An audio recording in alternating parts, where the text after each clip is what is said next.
a possible shutdown of the federal government again? Well, the first thing that comes to mind is that for most of us going about our day-to-day lives, what does a federal government shutdown, how does a government shutdown really bother us? And, I thought of that last time because the federal government doesn't really have much to do with our day-to-day lives.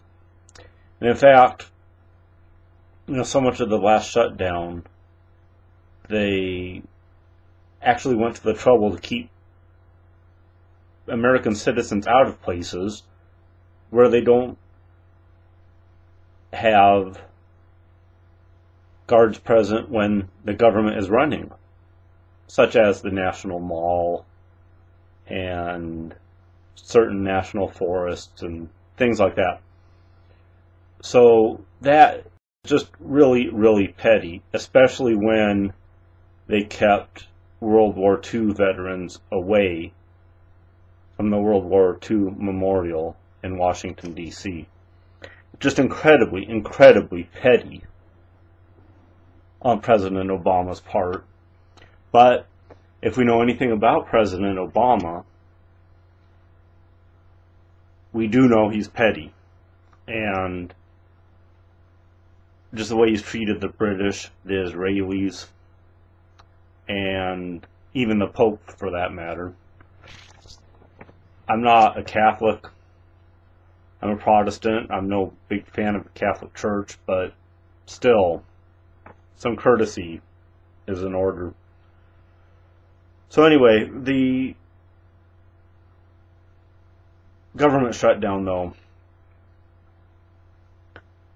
that really is much ado about nothing, and I think the Republicans need to have the courage to stand by their principles, at least those in the Republican Party that actually still have principles. John Boehner does not fall in that category of the principled Republican, and that's mainly what I want to talk about, is the speakership of John Boehner. He doesn't deserve the speakership. He's not really willing to stand up for conservative principles. The rank and file Republicans in the House of Representatives were really, really just huge suckers that they fell for Boehner's line again. They should have seen that a mile away. Boehner's never been a trustworthy person, and the Republicans were elected on a promise to stand up to Obama, and they haven't done it. They had a mandate to do that in the election, and they just have not followed through. Boehner needs to go. Obama has done enough damage to our country, and now even more is being done because we have a bunch of spineless people in the Republican leadership. So it's infectious. People that just don't have the courage to stand up for what's right. Late in 2014, RINOs really started criticizing people like Ted Cruz that with the government shutdown and the defunding of Obamacare and all that those were battles that could not be won. And they are probably right in that. But no one says that you only fight a battle for what's right when you can win it. The Congress take a vow to uphold the Constitution and to fight all enemies, foreign and domestic. They don't, no chance to win. You hear them saying so often that, we have to fight against this, but now's not the time. Well, when is the time? Year after year, they say this isn't the time to fight. With that mentality, no one's ever going to fight to try to restore our republic to its constitutional bounds, to rein in our government to its constitutional authority. It'll never happen if they keep saying we need to fight, but not right now. There was a poll the other day that about half of Americans think that or government is at fault for the mess we're in economically now. And I think that's encouraging that people are starting to wake up to that, because a government that has grown too powerful gets in the way of the private sector. It gets in the way of prosperity. It gets in the way of freedom. And I hope people are waking up to that. This government shutdown and Boehner speakership, McConnell's the same way. They just don't have the courage to fight for what is right. And that's why people like Ted Cruz and Cotton and so many, and a number of others in the one house or the other of Congress are starting to try to make noise about this. That too is encouraging. At least there is some noise and debate over things. And that's something that's been squelched in the past, and we need things to be open. We need arguments occurring, honest arguments occurring, so that the American people know what the arguments are and what's at stake. The only hope that we have of trying to undo this. From Boehner's spokeswoman, Emily Schillinger, and here's a quote: "Navigating tough challenges isn't new to this leadership team. The speaker is focused on the American people's priorities and how we can accomplish them. He's got wide support amongst our members, and he is not going anywhere." Boehner does not care a bit about the American people. He doesn't care about doing what the American people want. He's one guy causing a lot of trouble, and he needs to go. My representative, Devin Nunes, I used to have a lot of respect for, and he's become Boehner's little poodle, just a lapdog for the Speaker of the House. And he is sold out big time. And part of it is because he got a plum job on the Intelligence Committee. But we didn't elect Devin Nunes to be on the Intelligence Committee. That really doesn't do us any good in his district at all. Last people that I thought would sell out. But he has. Nunes. This is a continuation of the strange virus that's running through the Republican Party, which I define as a weird form of right-wing Marxism where people are using Saul Alinsky-type tactics. Again, Devin Nunes. That is really, really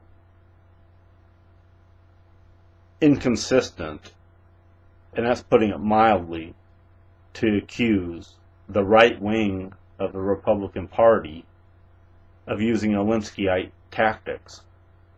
Hillary Clinton and Barack Obama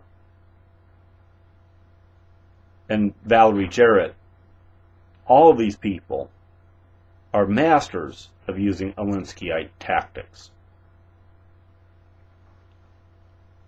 I wouldn't think that's right, but the Republican Party might be better off if they were able to use Alinskyite tactics and do so effectively as the Democrats do.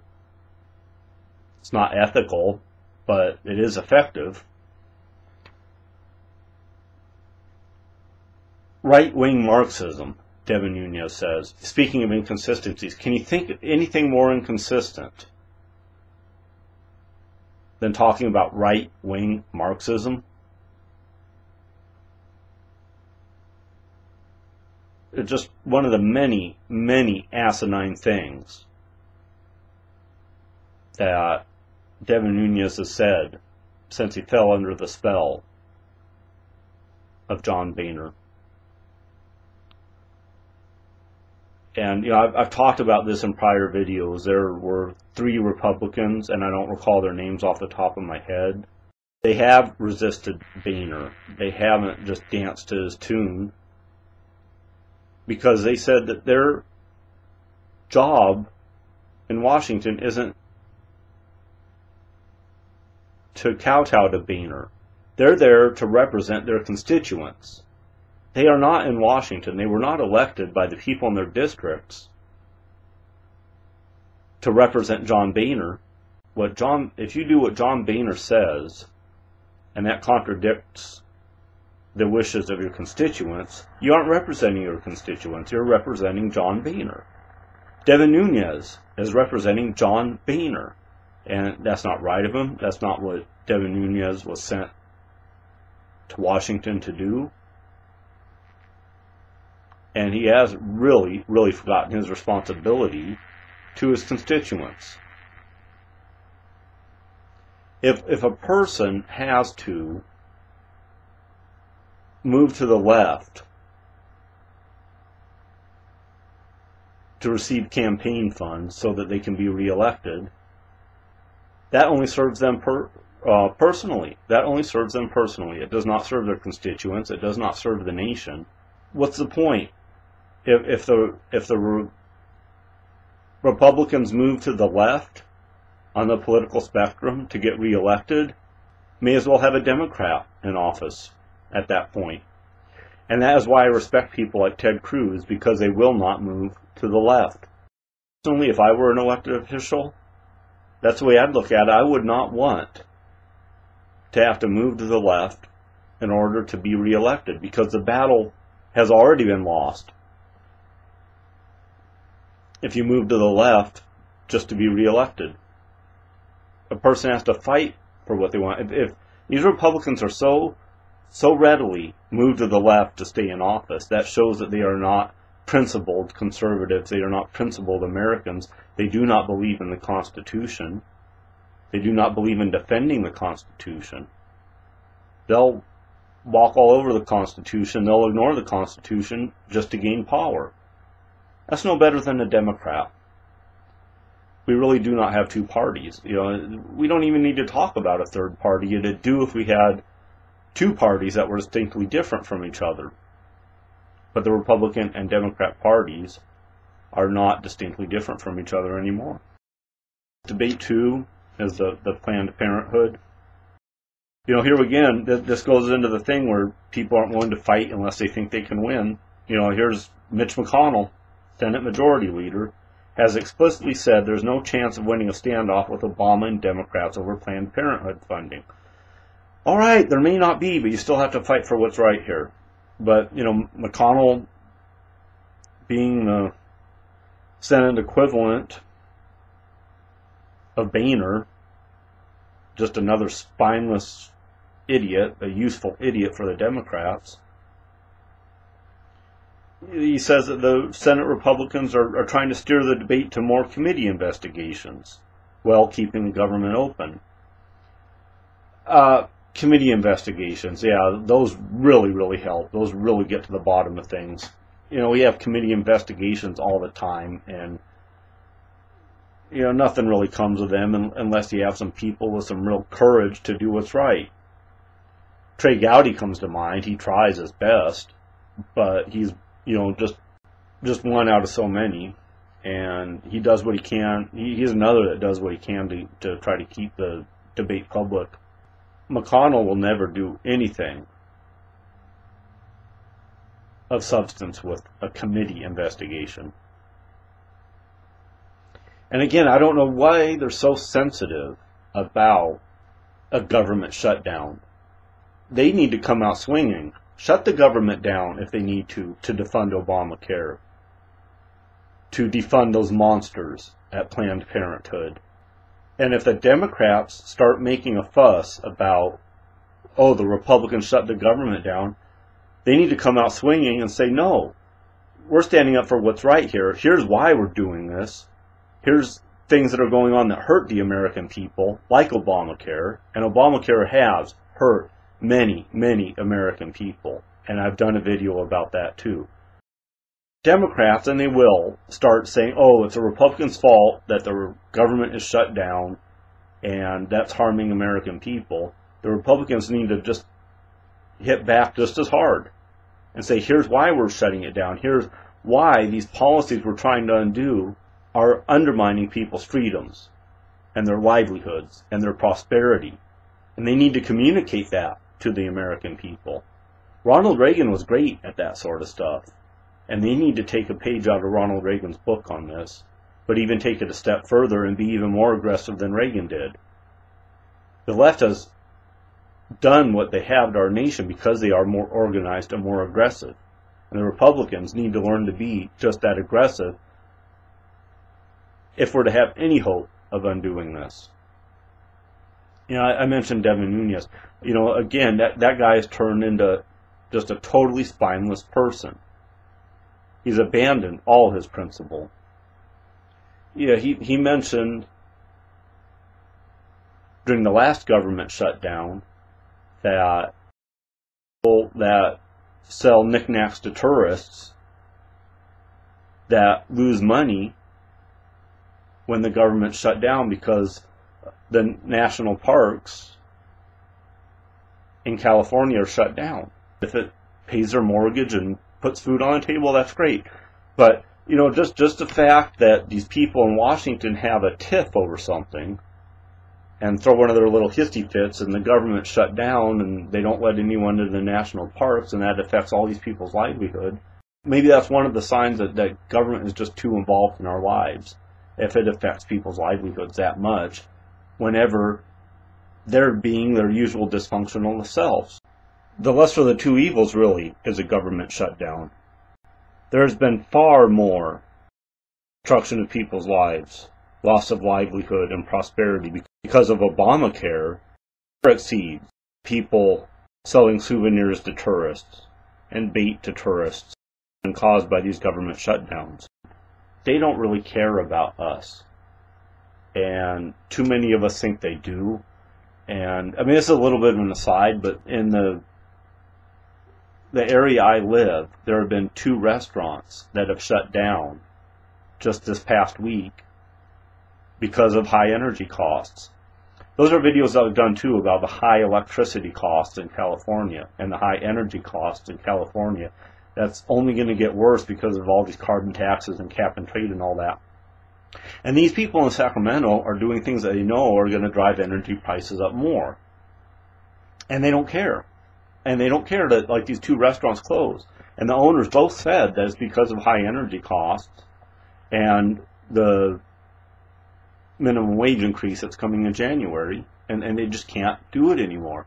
They weren't big restaurants. They weren't super high volume restaurants. But they, in the past, had been making ends meet and paying their employees and making a living for themselves. That's not happening anymore. People have lost their jobs and 2 businesses are no more. Now that can get off on a whole other topic, but the thing about these government shutdowns, and they need to have the courage to really stand up to the Democrats here, even if it means a government shutdown. And if the government shuts down, the Democrats are going to start blaming the Republicans. The Republicans need to really hit back and say, we're trying to do our best to fight for what's right here and defund these things and try our best to undo these things that are hurting the American people. We need to have people that have the courage to do that. A lot of these things, they're, like I said, they're destructive to the American people. They're unconstitutional. We need to return to a constitutional form of government in this country. We need to return to that, a constitutional form of government. Too many of us don't understand the importance of the Constitution and how it guarantees individual rights for us so that we can pursue our goals and our dreams and be free citizens with autonomy. That is a point of the Constitution. And too many of us don't understand that. Most of all, the people that are in government right now, they just do not understand that. And they don't have the courage to fight for it, even though they take an oath to fight for that. Really why Devin Nunes has really disappointed me. He's lost all his courage and all his will to fight. And I hope if they oust Boehner, that whoever is in the leadership after Boehner, I hope they pull Nunes off of his intelligence committee post. Boy, do I ever, because that guy has really sold us out. About Nunes, because I happen to live in his district. But this is so much bigger than Nunes. This is so much bigger than Boehner and McConnell This is about our country. This is about our freedoms and whether we're going to continue to be a free people. This is about the Constitution, something that not only is Congress ignoring, not only is the President ignoring, but the Supreme Court itself is ignoring. And I see the problem, and I don't claim to have all of the answers here. Maybe a constitutional convention is what's needed at this point because of how unresponsive our representatives are and how corrupt the Supreme Court's become. I mean, a start for now would be to remove Boehner from the speakership, and those who have become cronies of Boehner, like Devin Nunes, to kick them off of the committees. The whole lot of them is just corrupt, and they need to go.